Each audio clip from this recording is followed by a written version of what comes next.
శుభోదయం ప్రియమిత్రులారా, ఈ ఉదయకాల దైవ ధ్యానమునకు స్వాగతం పలుకుతూ ఉన్నాను. దేవుని పరిశుద్ధ వాక్య భాగములో నుండి అపోస్తులుడైన పౌలు కొరింథీయులకు రాసిన మొదటి పత్రిక 9వ అధ్యాయము 17వ వచనాన్ని చదువుకుని వాక్యాన్ని ధ్యానం చేద్దాం. ఇది నేను ఇష్టపడి చేసిన ఎడల నాకు జీతము దొరుకును. దేవుడి పరిశుద్ధ వాక్య భాగమును మన వినికిడిలో ఆశీర్వదించునుగాక. ఆమేన్. అతి సులువైన మార్గములో విలువైన బహుమానాలు దేవుడిచ్చే మార్గమే సువార్త సేవ. ఈ భూమి మీద మనం చేసిన చిన్నపాటి కొద్దిపాటి ప్రయాసకు పనికి వెలకట్టలేని విలువైన బహుమానాలు అనుగ్రహించే గొప్ప అవకాశము ప్రభుని ఈ లోకంలో ప్రకటించుట, క్రీస్తును ఈ లోకంలో చూపించుట. అపోస్తులుడైన పౌలు అంటాడు, అయ్యో సువార్త ప్రకటింపకపోయిన ఎడల నాకు శ్రమ. ఇంతకీ సువార్త ప్రకటించకపోతే ఎందుకు శ్రమ?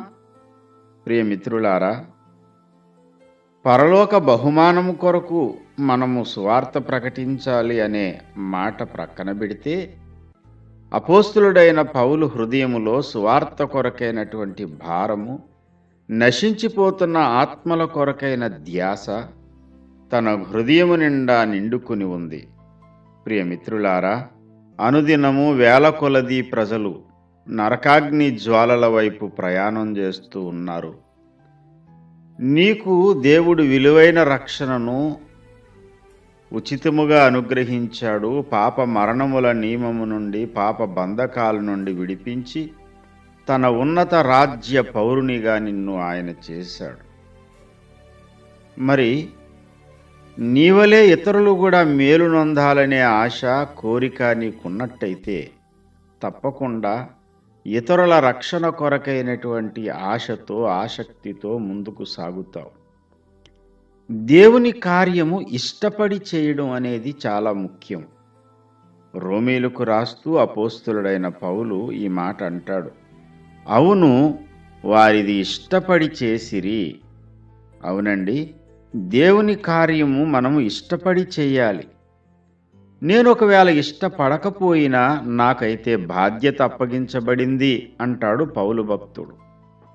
నశించిపోతున్న ఆత్మల పట్ల, నరకాగ్నిగుండానికి ప్రయాణం చేస్తున్న ప్రజల పట్ల, కుడి ఎడమలు తెలియని ప్రజల పట్ల గుండెల నిండా భారము నింపబడిన వారమై కన్నీళ్లతో విత్తుదాం.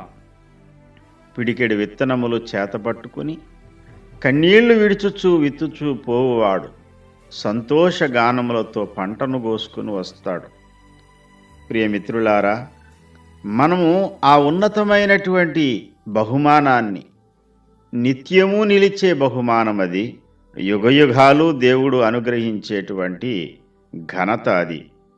అదే పరలోక రాజ్యములో దేవుడు నీకిచ్చే బహుమానం.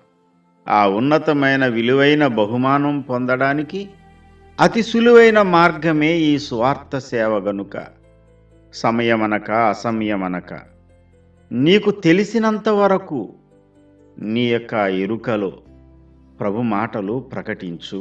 ప్రభు కొరకు ఈ లోకంలో జీవించు. పేతురుదైన ఒక చిన్న దోణె, ఆ దోణెను ప్రభువారు ప్రసంగ వేదిక చేసుకున్నారు.